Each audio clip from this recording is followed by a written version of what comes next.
قناة دينك نجاتك للتصاميم الدعوية.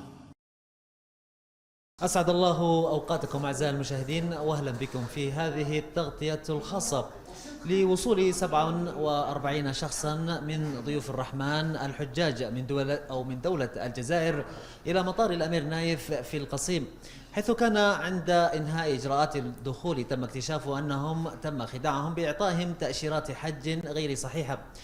وفي خلال 24 ساعة وبجهود جبارة من حكومة سيدي خادم الحرمين الشريفين الملك سلمان بن عبد العزيز، وبأمر من سمو ولي العهد الأمير محمد بن نايف بن عبد العزيز، تم استضافتهم في هذا الفندق وتسهيل استخراج تصاريح حج لهم والاهتمام بهم وخدمتهم. دعونا سويا نتابع هذا اللقاء.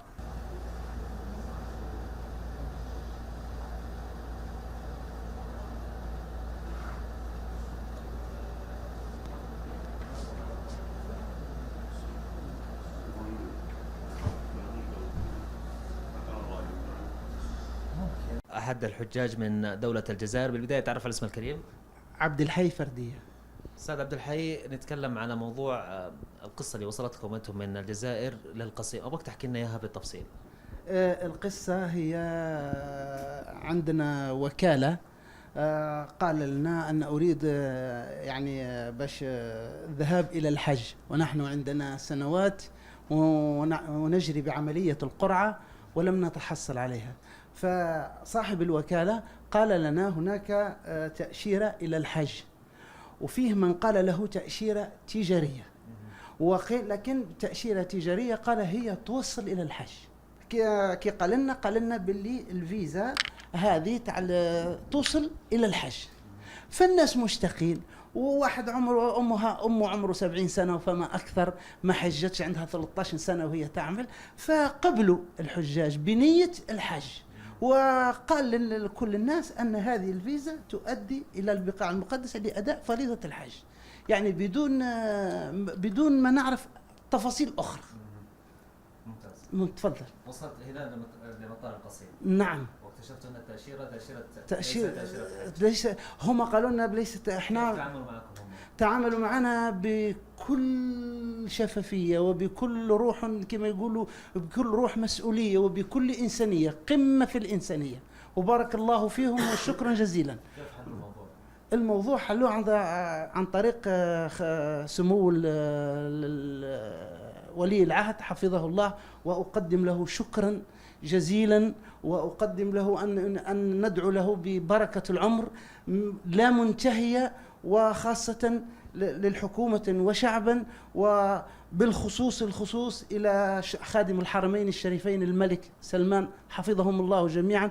وأشكركم على هذه الاستضافة اللا منتهية، وأن ينزل على بلدكم رحمة من أول الدنيا إلى آخر الآخرة يا رب العالمين.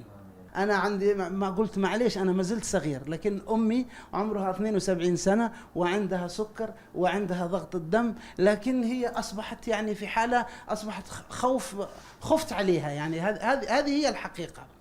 يعني هذه تفاجأت في هذه، خفت على أمي.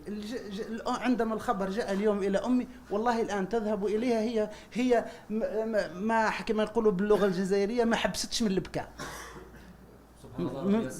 يا رب يسر لنا الأمور ووفقنا، والشكر الكبير لسمو ولي العهد، الله يحفظه، ويعني وهذه الرحمة اللي عندكم والإنسانية.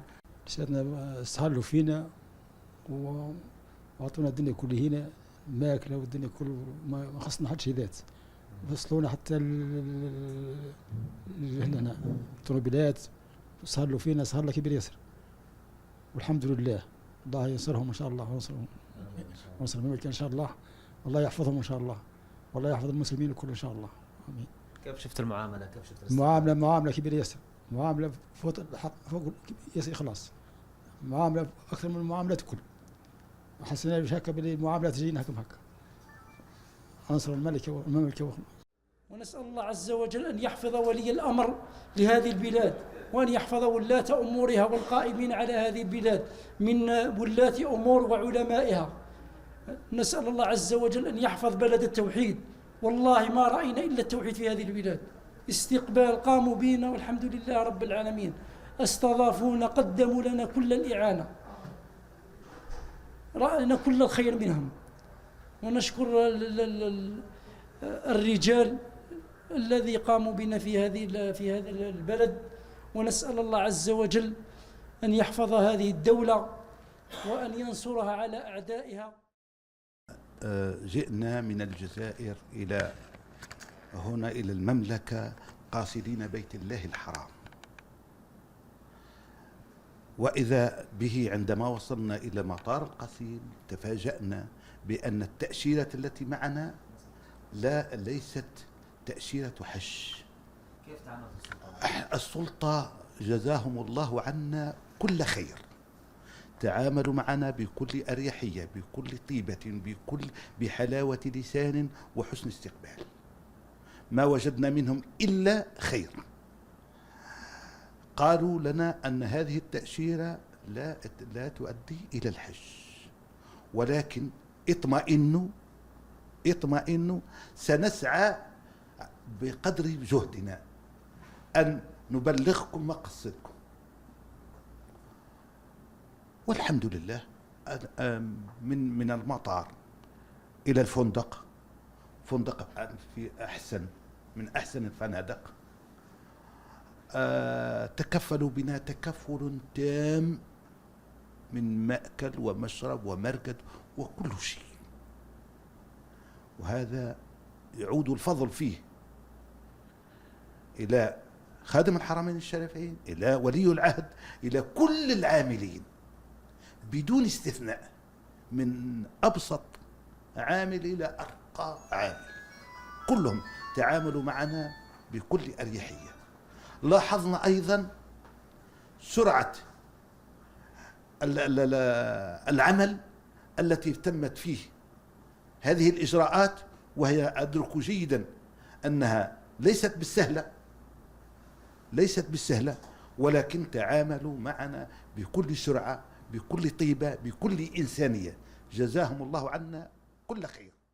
وآل سعود هم أنصار الدعوة، نحبكم آل السعود ديانة، لما لكم من سابق محمود، لنصركم الشيخ الإمام محمدا ودعوته حتى على التوحيد، فأصبحتم الأنصار حقا، وحبكم دليل على من عنده توحيد.